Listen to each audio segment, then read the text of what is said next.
Morning everybody, welcome back to Life on the Run. Yeah, for those who are interested,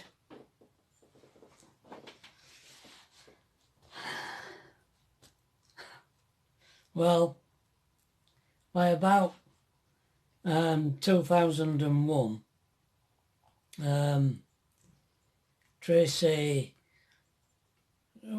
Tracey was looking for a house with David. Tracey had been going out with David now for quite a long time, and they were looking for a house. And as it happened, the lady that ran Rodley Pine retired and gave up the shop.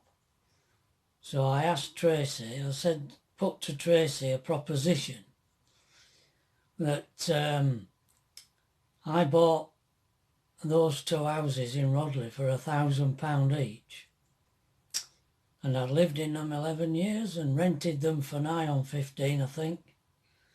So they owed me note.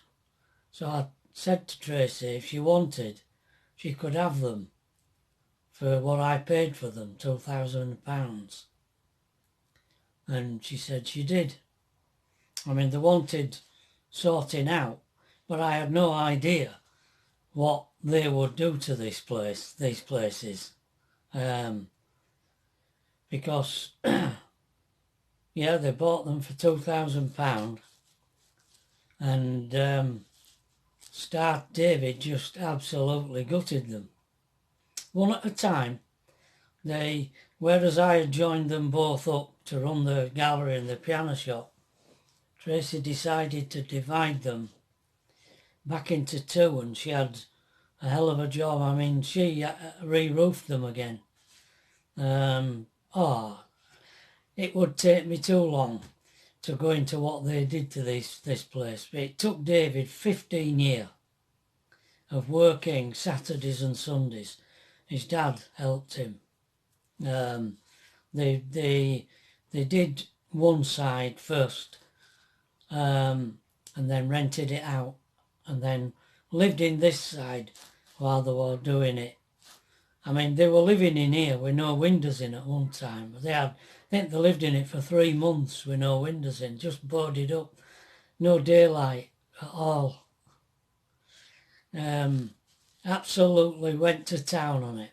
And the place as it is now is the result of all that work. It's unrecognisable. I'm actually sitting in what once was part of the gallery, upstairs room. Yeah, it's unrecognisable. Yeah. And in 2005, we sold Waddingham, and we moved 8 miles up the road to Brig in a park home. There were 2 reasons for that move. One of them was because there was no way when I retired that I would be able to maintain Waddingham. I would not have enough money to do that. And also, if anything happened to me, Pat would be stranded, because there was no... I know there was some public transport when we moved into Waddingham, but by this time there was none. So Pat would be stranded. So that was one reason why we moved.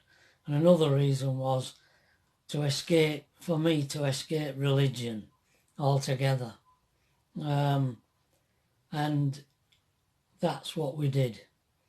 We bought the park home in Brig. It was on a site on a park which was over 55s only, no children, no dogs. And it was a barrier with CCTV cameras, secure place, very quiet, right on the edge of Brig, which was a lovely market town. We'd done a shopping there for years. We knew the town well. And it was also nearer the M180 for getting up to see my mum and Tracey. So a good move. It did free up capital. We had to do a fair bit to although the park home was only 3 years old, the person who had lived in it had not looked after it, so it needed work doing on it.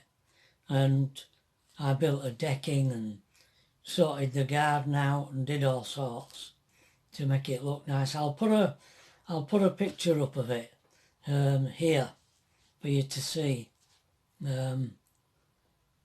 what it was like. And so there I cut my hours down then. Then I was working Monday, Tuesday, Wednesday, and we had because we had freed up some money.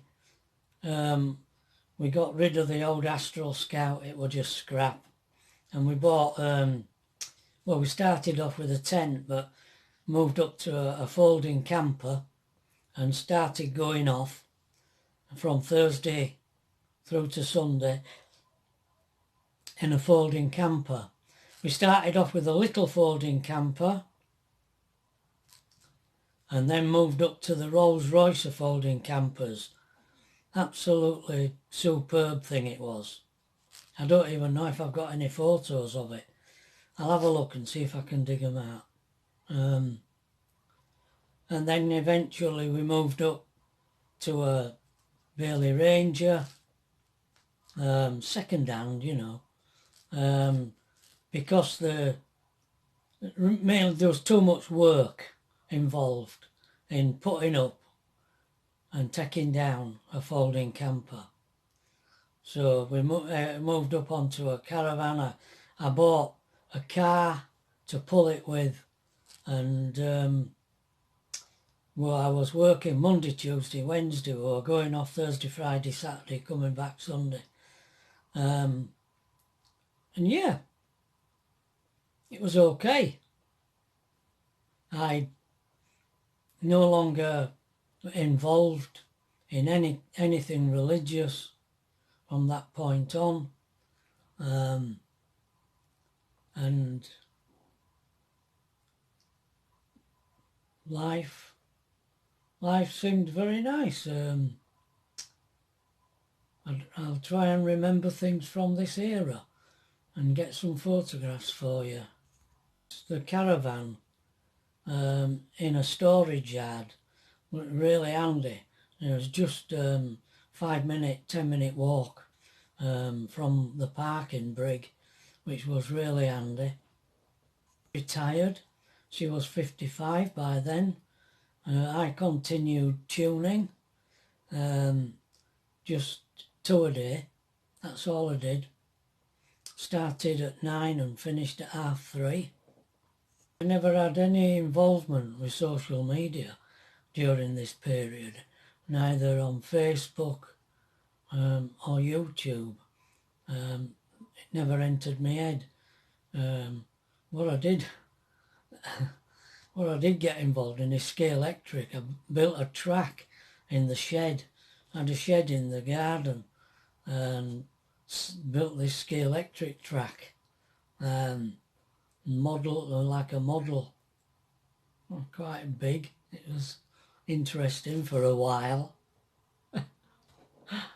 It was at this point that I started drawing again, because we were going off. I started doing landscapes in pastel. I hadn't done it for 30 odd years, maybe more, and I wondered whether or not I could still do it.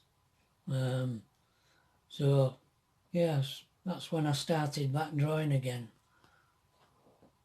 We were on a campsite one day in the caravan, and I think it was near Market Wheaton, and there was just us and another couple in a caravan at the side of us. They're not quite as old as us, but getting on. And I was sat drinking wine, and I looked, I could see them through the window, they were sat drinking wine, and I thought, why are we both sat in two separate caravans drinking wine? So I walked round, knocked on the door and said that to them, and would they like to come round, and they did. And from that point on, that was Eddie and Marina, and we got very friendly with them. They used to go out touring all over the place. Eddie had worked down the pit. They come from Barnsley. They were broader than me. And he worked at pit all his life at Eddie. He was a pit supervisor. But he was made redundant, of course, when they shut the pit. And he finished up working part-time in the mining museum in Wakefield. And so he had, like us, sort of at back end at week and over at weekend. And so we started meeting up quite frequently, really. They became really good friends. And they were really a lovely couple. But I ballsed that relationship up as well. Because one day they were thinking about changing to a motorhome, and I called it the dark side. And I said, oh, you're going over to the dark side. I said, don't come to me expecting me to drive you around everywhere.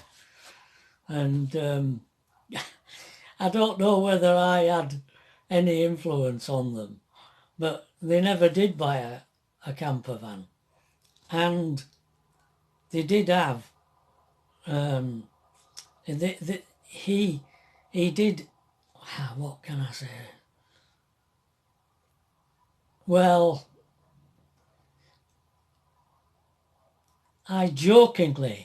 one day I jokingly said, we'll turn up one day in a motorhome. And he said to me, you've no need to come and ask me to run you around if you do. And of course, when we bought the motorhome, I did not dare contact her anymore. The last time I saw them, funny enough, was at Pat and I's 50th wedding anniversary. And I'll tell you about that later when we get to it.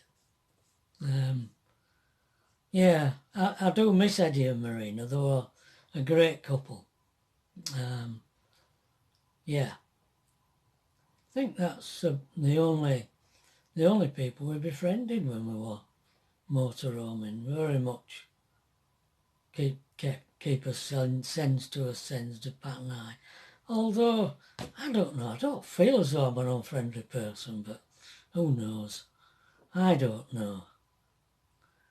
Complicated, innit? Then I make everything complicated. Pat tells me I do. She's probably right. See how we're getting on with that.